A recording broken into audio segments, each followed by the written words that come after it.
कैसे हैं आप सभी। हम लोग के जो पिछला वीडियो था उसमें पढ़े थे। हम लोग मौलिक अधिकार पढ़ रहे हैं और मौलिक अधिकार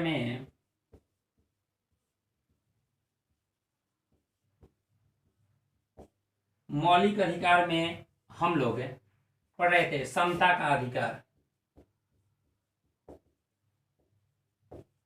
समता का अधिकार अनुच्छेद 14 से 18 हमारे संविधान के भाग 3 में मौलिक अधिकार के बारे में वर्णन किया गया है तथा इसमें पहला अधिकार समता का अधिकार है जो हमारे संविधान के अनुच्छेद 14 से 18 में दिया गया है। एक बात दोस्तों इसको ध्यान रखिएगा कि इस मौलिक अधिकार में जो समता का अधिकार है इसमें अनुच्छेद 15 और 16 में कुछ ऐसे उपबंध हैं जो जिसमें राज्य को यह राज्य के लिए प्रावधान करता है कि राज्य किसी विशेष वर्ग के लिए कुछ विशेष उपबंध कर सकता है। उन वर्गों में महिलाओं, बच्चों या कुछ ऐसे वर्ग जो पिछड़े वर्ग हैं, जो अल्पसंख्यक वर्ग हैं, अनुसूचित जाति, जनजाति, जो हमारे समाज के दबे कुचले जो वर्ग हैं, उनके उत्थान के लिए राज्य कुछ विशेष उपबंध कर सकता है। इसी मामले में आरक्षण आया और कई सारे क्षेत्रों में आरक्षण का प्रावधान किया गया कुछ वर्गों के लिए। अब देखिए हम लोग पढ़ेंगे आरक्षण।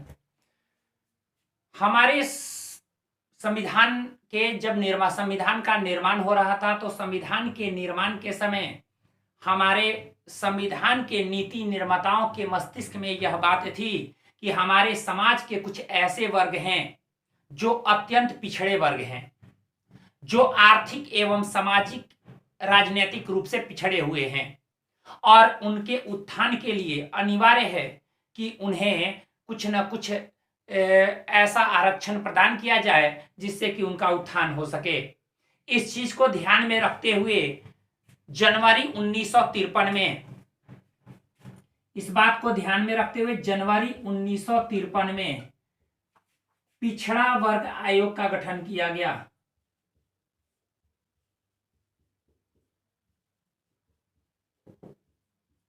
आयोग का गठन किया गया। इस पिछड़े वर्ग आयोग के अध्यक्ष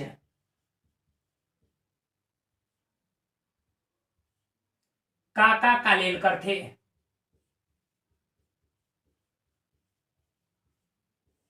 इस पिछड़े वर्ग आयोग का जो गठन किया गया इसके अध्यक्ष थे काका कालेलकर। इन्होंने अपनी रिपोर्ट 31 जनवरी 1955 को दी। रिपोर्ट दी 31 अगस्त 1955 को और इस रिपोर्ट को प्रकाशित किया गया 31 अगस्त 1956 को।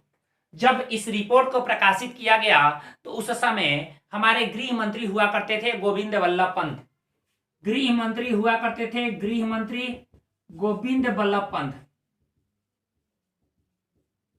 और गोविंद वल्लभ पंत साहब ने इस रिपोर्ट को लागू करने की बात से इनकार कर दिया और यह पिछड़े वर्ग आयोग की रिपोर्ट ऐसे ही रह गई। अब देखिए उसके बाद जब हमारे केंद्र में ये पहला पिछड़ा वर्ग आयोग था, लिखते जाइएगा आप एक एक चीज। इसके बाद आगे चलकर 1900 जब गैर कांग्रेसी सरकार बनी 1978 में, तो 1978 में जब गैर कांग्रेसी सरकार बनी तो एक पिछड़ा वर्ग आयोग का गठन किया गया। आयोग का गठन किया 1978 में। 1978 में जब पिछड़ा वर्ग आयोग का ये दूसरा पिछड़ा वर्ग आयोग था और दूसरा पिछड़ा वर्ग आयोग का गठन जो 1978 में किया गया, इसके अध्यक्ष थे बिंदेश्वरी प्रसाद मंडल।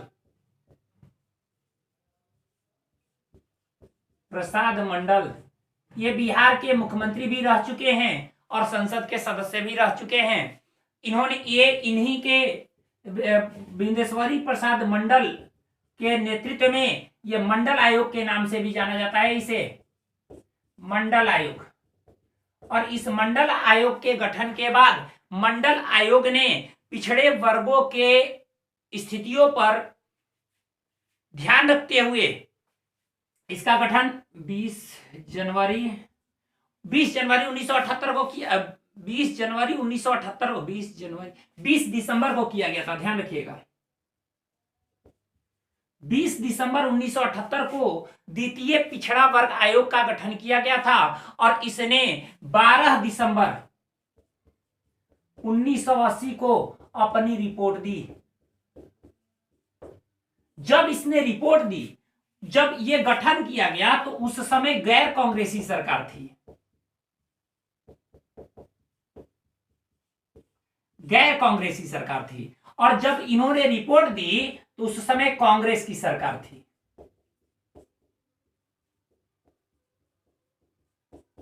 इंदिरा गांधी प्रधानमंत्री थी और इंदिरा गांधी ने मंडल आयोग के रिपोर्ट को लागू नहीं किया।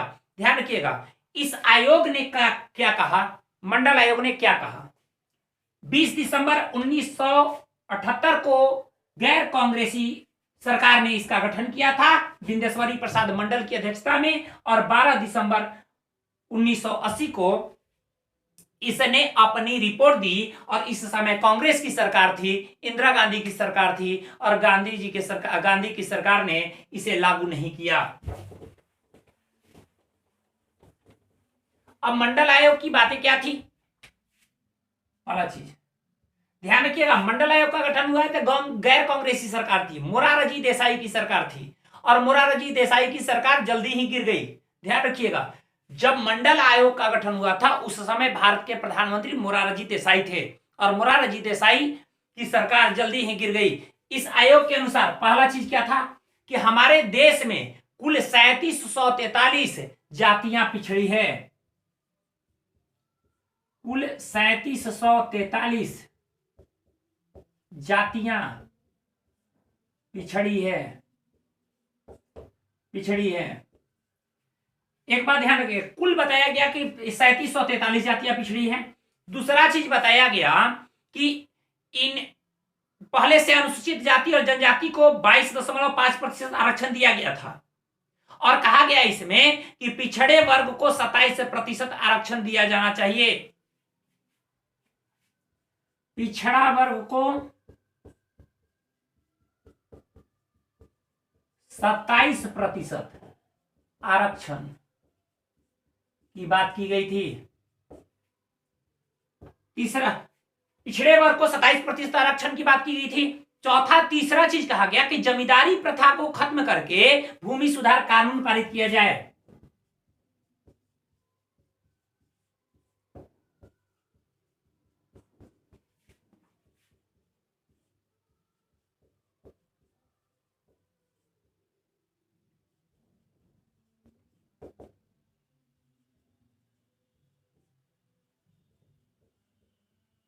लाया जाए। चौथा चीज जो कहा गया उसमें कहा गया कि पिछड़े वर्ग के लिए अलग मंत्रालय बनाया जाए।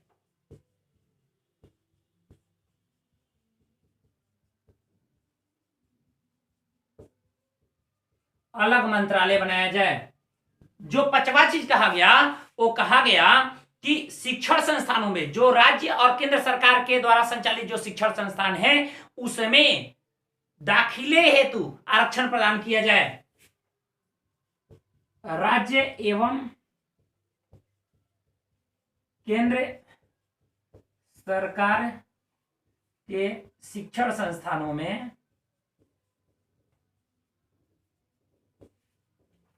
दाखिलों के लिए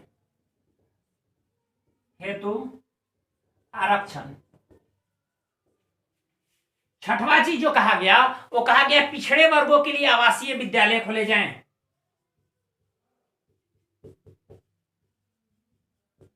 आवासीय विद्यालय खोला जाए। आवासीय विद्यालय खोला जाए।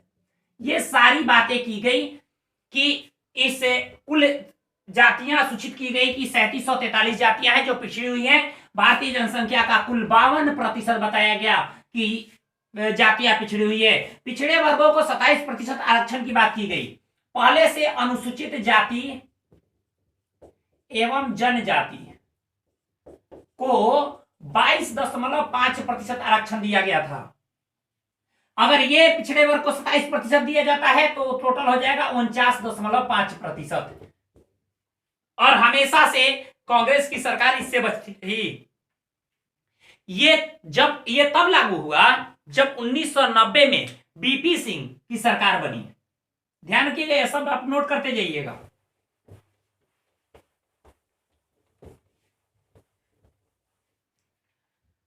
उन्नीस सौ 1990 में जब बीपी सिंह की सरकार बनी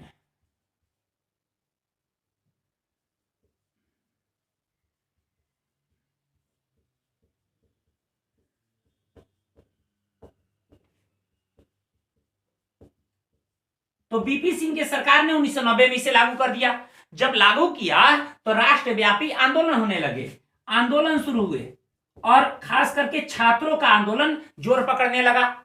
इस छात्रों के आंदोलन में कई सारे छात्रों ने आत्महत्या की कोशिश की, जिसमें डीयू के छात्र थे राजीव गोस्वामी, इन्होंने भी आत्महत्या की कोशिश की थी। कई सारे ऐसी स्थितियां पैदा हो गई जिससे इस विश्वनाथ प्रताप सिंह की जो सरकार थी वो भी गिर गई। आगे चलकर 1992 में सुप्रीम कोर्ट ने इंदिरा साहिनी मामले में आरक्षण को सही बताया। उसने बताया कि आरक्षण सही है क्योंकि वो नीचे तबके के जो लोग हैं उनके उत्थान के लिए जरूरी है कि उन्हें आरक्षण प्रदान किया जाए।